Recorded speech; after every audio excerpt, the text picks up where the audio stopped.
आपको समझते रहना, लिखा हुआ आपके सबके हैं।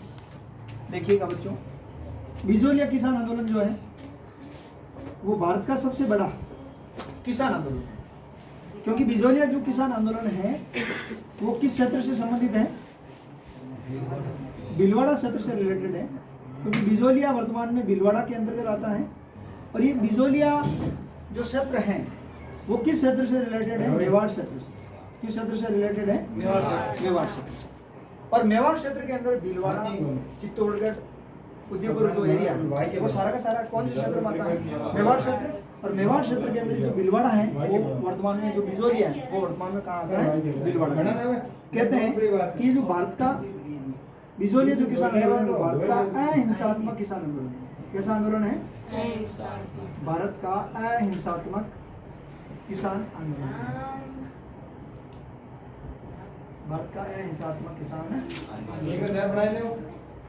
ठीक है। इसके बाद ये भारत का सबसे बड़ा भी है, भारत का सबसे बड़ा एवं सर्वाधिक 5 लाख की गलती का 20 बन गया, ठीक है। लंबे समय तक चलने वाला, 5 20 बन जाएगा, सर्वाधिक लंबे समय तक चलने वाला आंदोलन है। इतनी बातें हम कर चुके हैं। देखिएगा, बिजोलिया किसान आंदोलन के अंदर बात करते हैं तो बिजोलिया किसान आंदोलन की जो शुरुआत जो होती है वो 1897 में होती है और बिजोलिया किसान आंदोलन का जो एंडिंग होता है वो 1941 में। अतः हम कह सकते हैं 1897 से लेकर के 1941 तक लगभग 44 वर्षों तक ये बिजोलिया किसान आंदोलन चला। और 44 वर्षों तक चलने वाले ये किसान आंदोलन भारत का अहिंसात्मक और सबसे बड़ा और सर्वाधिक लंबे समय तक चलने वाला किसान आंदोलन है। बात करते हैं 1897 के अंदर बिजोलिया किसान आंदोलन के चरण की शुरुआत जब हम करते हैं तो बिजोलिया किसान आंदोलन का जो प्रथम जो चरण होता है वो चलता है 1897 से लेकर के 1915 तक। ये बिजोलिया किसान आंदोलन का कौन सा चरण है? फर्स्ट चरण। और बिजोलिया किसान आंदोलन के फर्स्ट चरण के जो प्रमुख जो नेता है वो कौन है? साधु सीताराम दास। साधु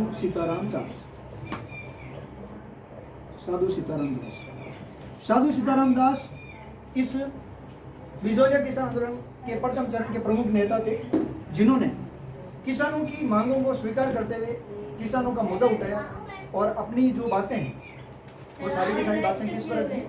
जो जिस रियासत का शासक या जागीरदार होता था उनके सामने वो बिजोलिया के किसानों की सारी बातें हैं या किसानों के जो शोषण है या किसानों पर जो लगाए गए जो लगान है, कर या टैक्स है, उन सब बातों को किसके सामने रखा?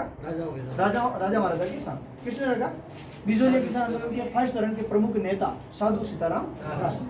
कहते हैं कि जो साधु सीताराम दास हैं, ये साधु सीताराम दास जब गिरधरपुरा गांव भीलवाड़ा के अंदर, गिरधरपुरा गांव कहाँ पड़ता है? भीलवाड़ा के अंदर। गिरधरपुरा गांव भीलवाड़ा के अंदर जब गंगाराम धाकड़ के पिता का जब मृत्यु हो जाती है, किसकी मृत्यु हो जाती है?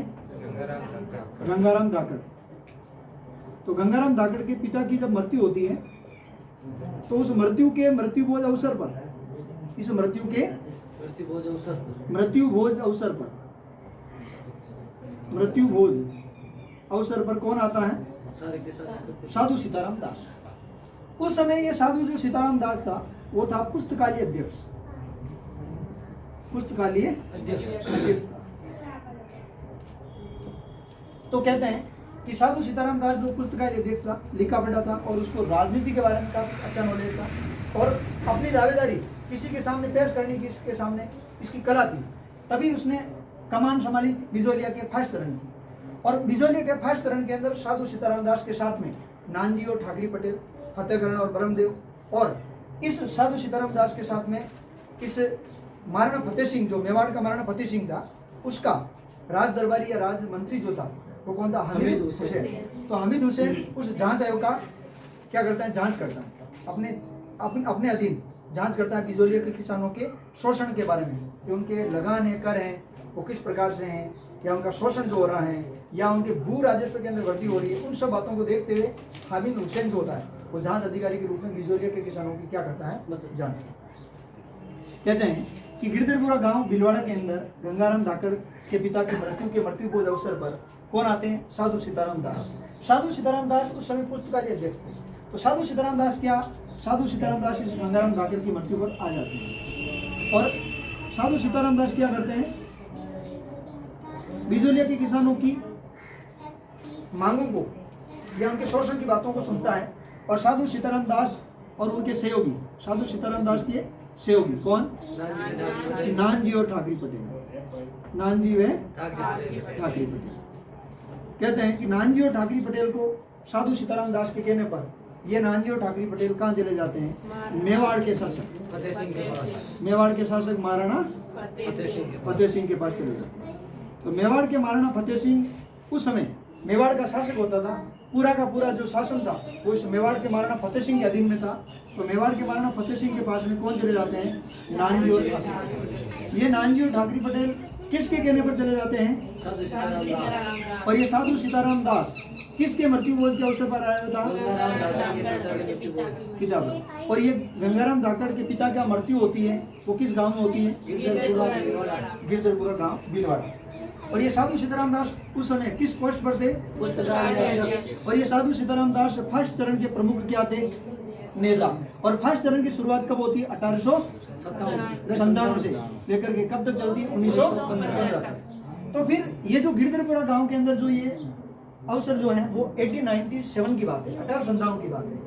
तो फिर जो मेवाड़ के महाराणा फतेह सिंह जो है वो क्या करता है, अपने जो मंत्री था राजस्व मंत्री कौन, हामिद हुसैन, इस हामिद हुसैन को कहाँ भेजता है, बिजोलिया। तो ये हामिद हुसैन जांच आयोग के रूप में बिजोलिया जाता है। बिजोलिया वर्तमान में कहाँ है, भिलवाड़ा। तो ये बिजोलिया जाता है और बिजोलिया के किसानों की मांगे, उनके शोषण, उनके कर लगान टैक्स के बारे में और उनके भू राजस्व की वृद्धि बड़े दर के बारे में जानता है। तब उनको पता लगता है कि बिजोलिया के किसान वाकई में परेशान है। किससे, कर लगान से।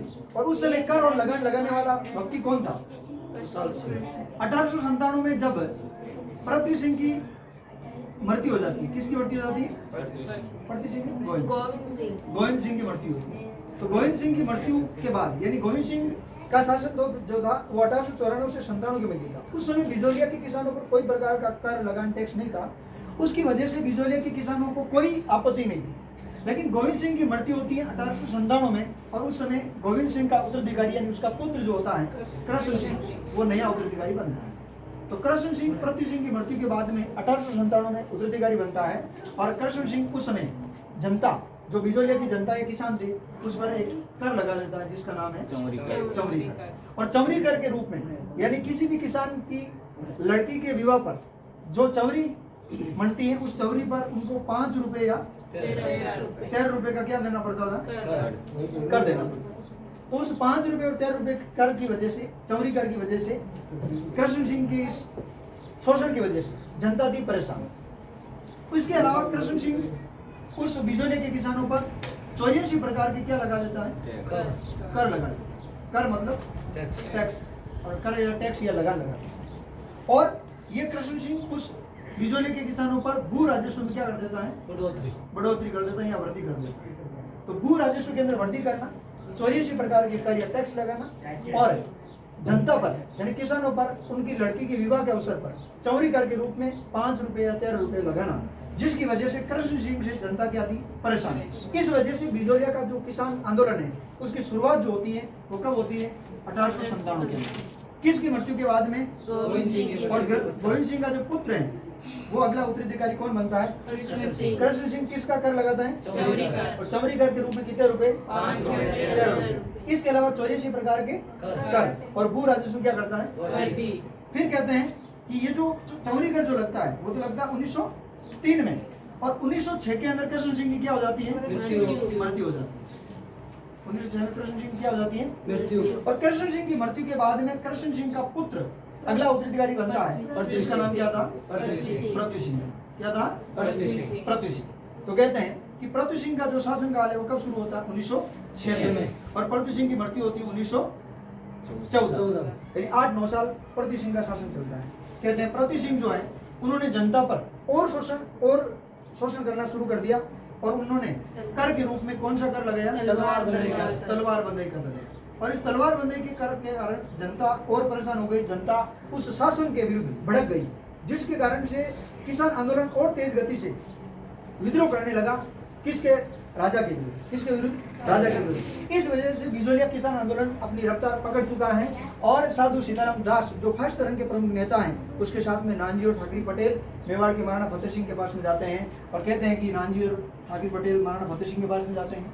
हामिद हुसैन जान सहयोग के रूप में बिजोलिया के किसानों की मांगें सुनता है, और वापस महाराणा फतेह सिंह को ये बातें बताता है। महाराणा फतेह सिंह उस पर कोई कार्यवाही नहीं करता है, और ये जो कृष्ण सिंह है, इस नानजी और ठाकरे पटेल को इस मेवाड़ रियासत से या बिजोलिया से क्या कर देता है? निष्कासित करने वाला निकाल देता है। क्या कर देता है? निष्कासित कर देता है। इस प्रकार से ये कृष्ण सिंह और पृथ्वी सिंह का शासन चलता है, और जनता इससे परेशान होती है, और विभिन्न प्रकार के कार्य उसमें चलते रहते हैं।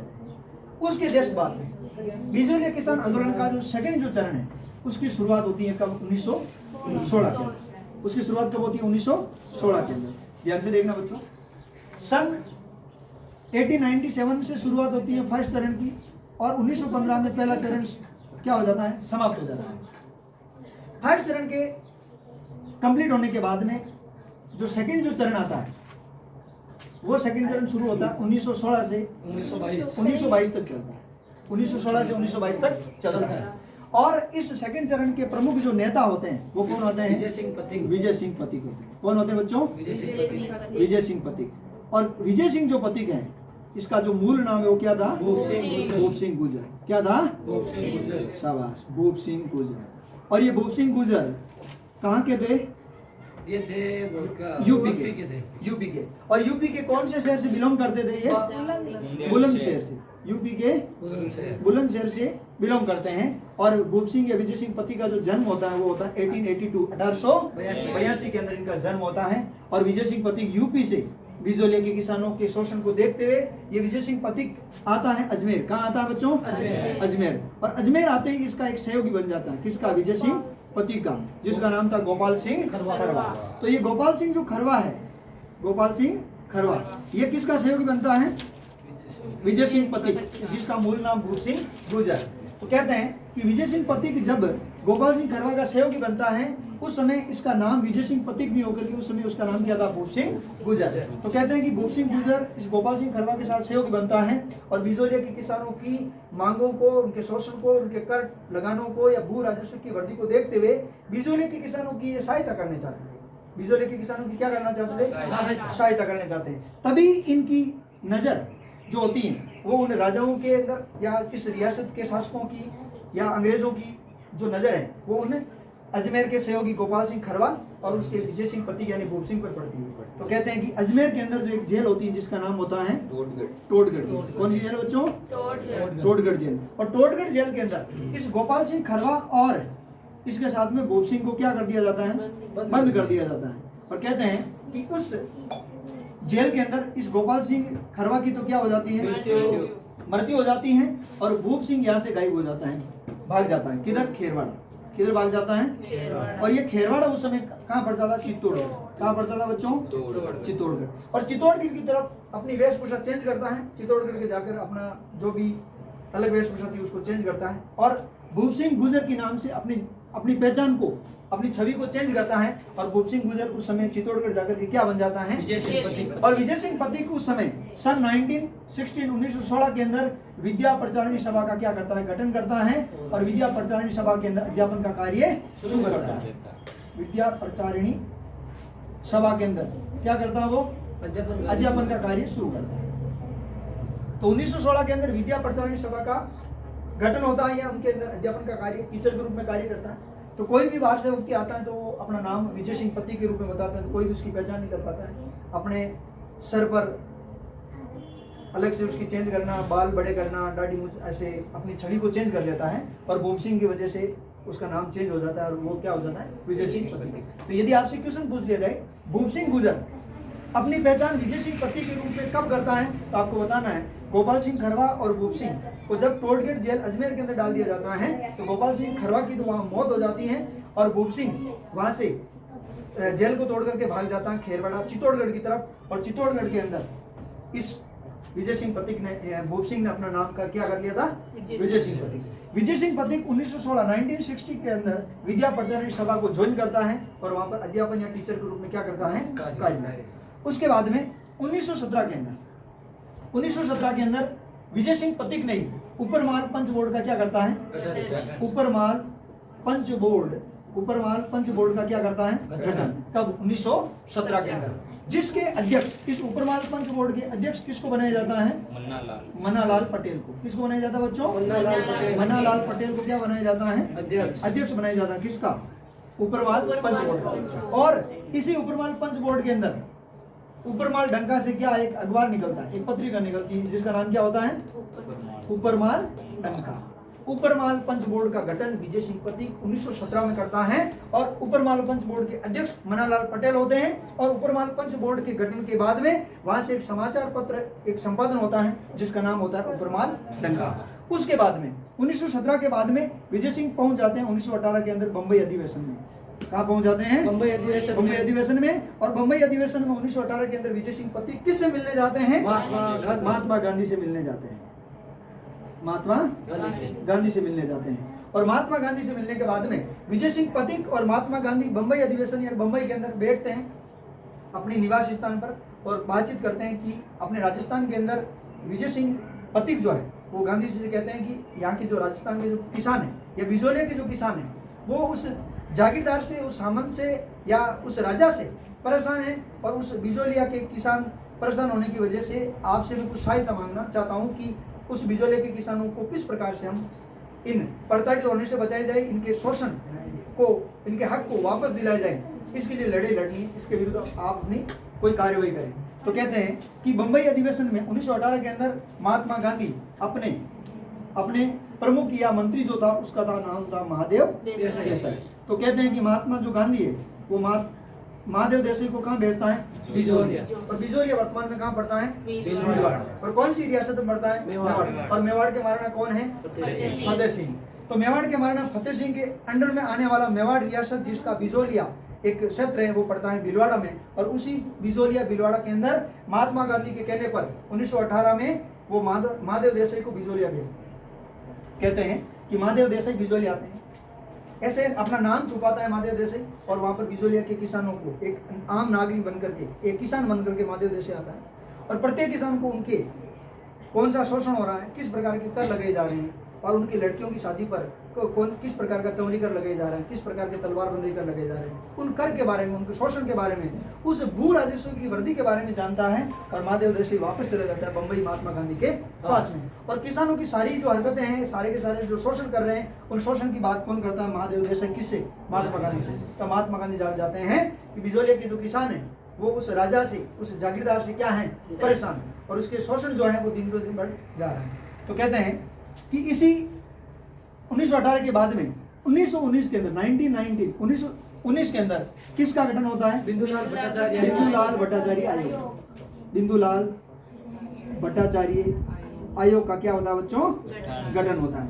और इस बिंदुलाल भट्टाचार्य आयोग का जब गठन होता है तो इसके अंदर जो अध्यक्ष जो होता है वो स्वयं कौन बनता है, बिंदुलाल भट्टाचार्य आयोग बनता है, यानी बिंदुलाल भट्टाचार्य बनता है। बिंदुलाल भट्टाचार्य इस आयोग के क्या बनते हैं, अध्यक्ष। और इसके अलावा बिंदुलाल भट्टाचार्य आयोग में टोटल कितने सदस्य होते हैं, 3 सदस्य होते हैं। और ये बिंदुलाल भट्टाचार्य आयोग किसके लिए लाया गया कि यहाँ पर जनता का शासन या जनता का शोषण किस प्रकार हो रहा है, या जनता के अंदर किस प्रकार की जो दर है, लगान है, वो बढ़ाए जा रहे हैं, उसको जानने के लिए बिंदुलाल भट्टाचार्य आयोग का गठन होता है, जिसके अध्यक्ष स्वयं बिंदुलाल भट्टाचार्य होते हैं।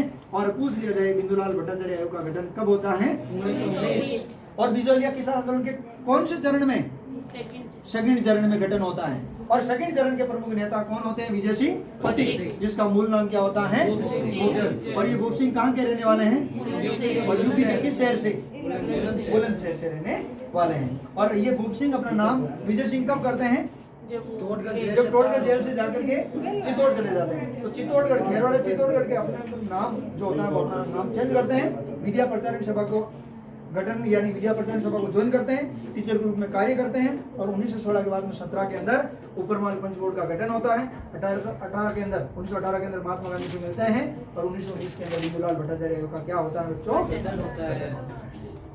बात समझ आ गई?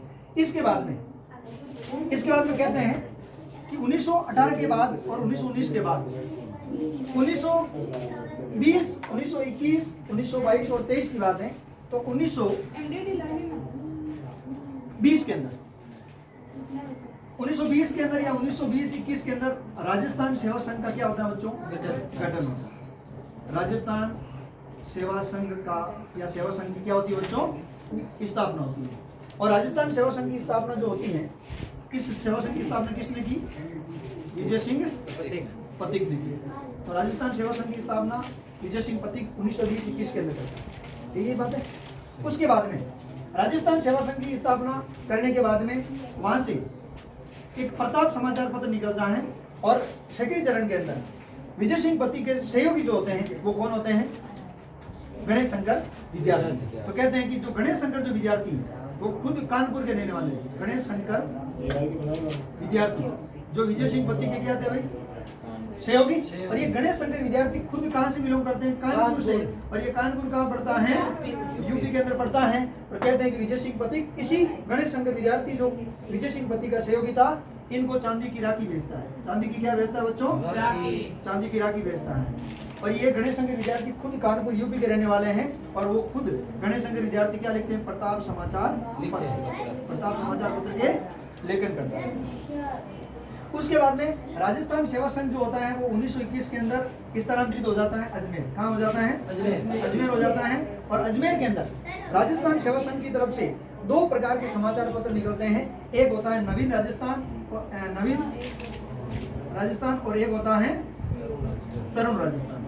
तो नवीन राजस्थान और तरुण राजस्थान दो प्रकार के समाचार पत्र अजमेर के ब्यावर क्षेत्र से निकलते हैं। नवीन राजस्थान जो अखबार निकलता है वो 1921 में ब्यावर से निकलता है, जबकि तरुण राजस्थान 1923 के अंदर भी कहां से निकलता है? अजमेर के ब्यावर क्षेत्र से निकलता है।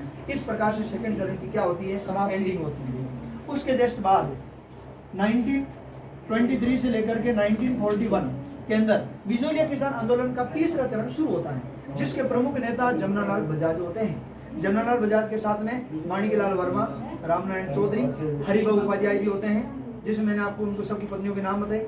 जमनालाल बजाज की पत्नी का नाम जानकी देवी, माणिकलाल वर्मा की पत्नी का नाम नारायणी देवी, रामनारायण चौधरी की पत्नी का नाम अंजना देवी और हरिभाऊ उपाध्याय की पत्नी का नाम रमा देवी। ठीक है। और इन सब के अंदर जो मेवाड़ का जो मंत्री था उसका प्रमुख था वो था टी राघवाचारी। और ब्रिटेन से या हॉलैंड का जो प्रमुख जो होता, राजपूताना का जो एजीसी था उस समय, वो कौन था? Robert Holland.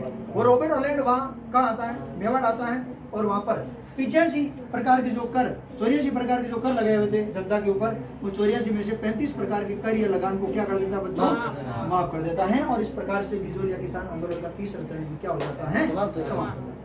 इस प्रकार से बिजोलिया किसान आंदोलन 3 चरणों में 1897 से 1941 तक 44 साल तक चलता है। इसलिए बिजोलिया किसान आंदोलन भारत का सबसे बड़ा अहिंसात्मक किसान आंदोलन है, जिसमें किसी प्रकार की हिंसा या विद्रोह इसमें नहीं होता है।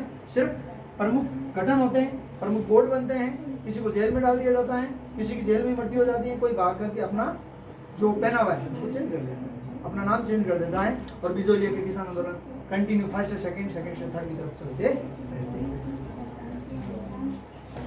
तो ये होता है, ध्यान से देखना बच्चों।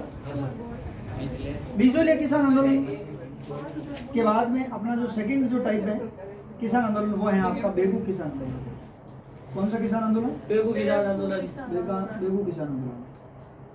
ये आपके लिए नया है, क्योंकि यदि आपको पीडीएफ मिल गया तो इसके अकॉर्डिंग आपको रेगुलर क्लासें ज्वाइन करना और देखना भी है।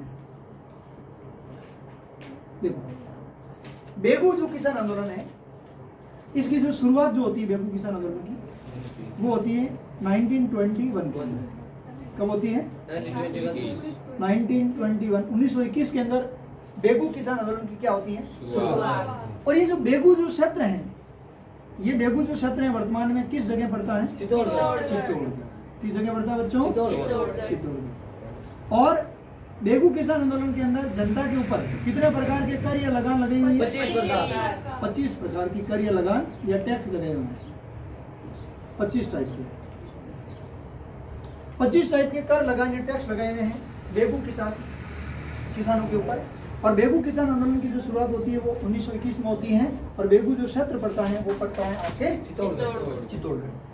बेगू जो किसान है इसका जो नेतृत्व करता है वो कौन है? रामनारायण चौधरी। रामनारायण चौधरी। नेतृत्व करता रामनारायण चौधरी। और इसके जागीरदार कौन है? अनूप सिंह। रामनारायण चौधरी इसके नेतृत्व करता है और इसके जागीरदार जो है वो है ठाकुर अनूप सिंह। ठाकुर अनूप सिंह। देखिएगा बेगू किसान आंदोलन ध्यान से देखोगे तो एकदम पूरा माइंड में छपेगा, इसकी गारंटी है। बेगू किसान आंदोलन की शुरुआत 1921 में चित्तौड़गढ़ क्षेत्र के अंदर होती है। और बेगू किसानों के ऊपर वहां के जागीरदार ठाकुर अनूप सिंह वहां की जनता के ऊपर 25 प्रकार के कर या लगान टैक्स लगा देते, जिसकी वजह से वहां की जनता यानी बेगू की जो जनता वो क्या हो जाती है? परेशान। और परेशान होने की वजह से बेगू किसान आंदोलन की शुरुआत 1921 में होती है। बेगू जो किसान आंदोलन है ये किससे प्रभावित होता है? बेगू जो किसान आंदोलन है वो किससे प्रभावित होता है? बिजोलिया किसान आंदोलन से प्रभावित होता है। बिजोलिया की जनता का शोषण को देख करके, बिजोलिया किसान आंदोलन को देख करके बेगू किसान आंदोलन की शुरुआत 1921 में होती है। और बेगू जो क्षेत्र होता है वो चित्तौड़गढ़ के अंदर पड़ता है वर्तमान के अंदर। देखो इसी 1921 के एंडिंग के बाद 1922 के अंदर बोल्शेविक समझौता होता है। क्या होता है? बोल्शेविक समझौता। और ये बोल्शेविक जो समझौता है वो किन किन के मध्य होता है? बिल्कुल अनूप सिंह वैसे रामनारायण चौधरी। अनूप सिंह, ठाकुर अनूप सिंह और रामनारायण चौधरी के मध्य बोल्शेविक समझौता 1922 के अंदर होता है। और इस अनूप सिंह और रामनारायण चौधरी के मध्य जब बोल्शेविक समझौता होता है तो अनूप सिंह को क्या होता है? अनूप सिंह को उदयपुर की जेल में बंद कर दिया जाता है। उदयपुर की जेल में क्या कर दिया जाता है बच्चों? बंद। और उस समय मेवाड़ के महाराणा कौन होते हैं? फतेह सिंह। तो मेवाड़ के महाराणा जैसे ही उनको पता चलता है कि हमारे जो जागीरदार हैं बेगू के ठाकुर अनूप सिंह, वो बेगू किसान आंदोलन का जो मोर्चा निभाने वाला या उसका नेतृत्व करने वाला जो है रामनारायण चौधरी, उसके विरुद्ध या उसके पक्ष में हो जाता है, जिसकी वजह से इसकी जो जानकारी है बोल्शेविक समझौते की जो जानकारी है वो ठाकुर या महाराणा फतेह सिंह, मेवाड़ के महाराणा फतेह सिंह के पास में जाती है, जिसकी वजह से इस बोल्शेविक समझौते के विरुद्ध ठाकुर अनूप सिंह को उदयपुर की जेल में क्या कर दिया जाता है? नजरबंद कर दिया जाता है। क्या बंद कर दिया जाता है? नजरबंद कर दिया जाता है। और वहां का जो शासन है वो किसको सौंप दिया जाता है? अमृतलाल को। ठाकुर अनूप सिंह के समय बेगू का जो शासक है वो किसको बना दिया जाता है? अमृतलाल को बना दिया जाता है। ध्यान से देखना बच्चों, ए और ऊ के अंदर उदयपुर, ए से अनूप सिंह और ए से अमृतलाल, तीनों वर्ड याद रहेंगे। बेगू किसान का जागीरदार ठाकुर अनूप सिंह। अनूप सिंह को जब उदयपुर की जेल में बंद कर दिया जाता है, नजरबंद कर दिया जाता है मेवाड़ के महाराणा फतेह सिंह के द्वारा, तो उसका पूरा जो बेगू का जो शासन है वो अमृतलाल को सौंप दिया जाता है। इस प्रकार से बोल्शेविक समझौता का कंप्लीट काम होता है। अब इस बेगू किसान आंदोलन से रिलेटेड एक हत्याकांड है जिसका नाम है गोविंदपुरा हत्याकांड। गोविंदपुरा गांव हत्याकांड। ये गोविंदपुरा गांव हत्याकांड, ये गोविंदपुरा गांव कहाँ पड़ता है? बिलवाड़ा के अंदर। और ये गोविंदपुरा गांव हत्याकांड कब होता है? 13 जुलाई 1923 के अंदर। पूरी डेट बताऊंगा। गोविंदपुरा गांव हत्याकांड है उसकी शुरुआत 1923 में होती है। देखो बेगू किसान आंदोलन 1921 में शुरू, बोल्शेविक समझौता 1922 के अंदर और 1923 के अंदर गोविंदपुरा गांव हत्याकांड। गोविंदपुरा गांव जो हत्याकांड होता है और गोविंदपुरा वर्तमान में किस जगह पड़ता है? भीलवाड़ा के अंदर पड़ता है। और बेगू किस जगह पड़ता है? चित्तौड़गढ़। समझ में आ रही? भीलवाड़ा और चित्तौड़गढ़ दोनों के दोनों किस क्षेत्र से संबंधित है? मेवाड़ या मेवाड़ रियासत से रिलेटेड। गोविंदपुरा गांव हत्याकांड जो है वो भीलवाड़ा के अंदर होता है और उसकी पूरी जो तारीख है वो है 13 जुलाई 1923। 13 जुलाई 1923 के अंदर गोविंदपुरा गांव हत्याकांड होता है। कैसे होता है? यहाँ पर क्या होता है? ट्रेंच आयोग होता है। कौन सा आयोग होता है? ट्रेंच आयोग। और ट्रेंच आयोग, ये ट्रेंच जो है वो अंग्रेज अधिकारी, ट्रेंच कौन है? अंग्रेज अंग्रेज अधिकारी। इसमें ये ट्रेंच के आदेश पर वहां के किसानों के ऊपर क्या चलाई जाती है? गोलियां चलाई जाती हैं। गोलियां जाती हैं, जिसमें इसमें कौन शहीद हो जाते हैं? रूपा जी और कृपाजी धाकड़ क्या हो जाते हैं? रूपा जी व कृपाजी धाकड़ शहीद हो जाते हैं। शहीद। रूपा जी और कृपाजी धाकड़ क्या हो जाते हैं? शहीद। शहीद हो जाते हैं। और इस प्रकार से ये गोविंदपुरा गांव हत्याकांड कंप्लीट हुआ। और वो गिरफ्तार होते हैं विजय सिंह प्रतीक। हाँ, और विजय सिंह पति को क्या कर लिया जाता है? गिरफ्तार कर लिया जाता है। इस प्रकार से ये बेंगू किसान आंदोलन उसकी समाप्ति होती है। आप लोग रखो भी मैं एक बार फटाफट रख दो भी फटाफट साहब लोग, सिर्फ 2 मिनट के लिए रख ली साहब ने।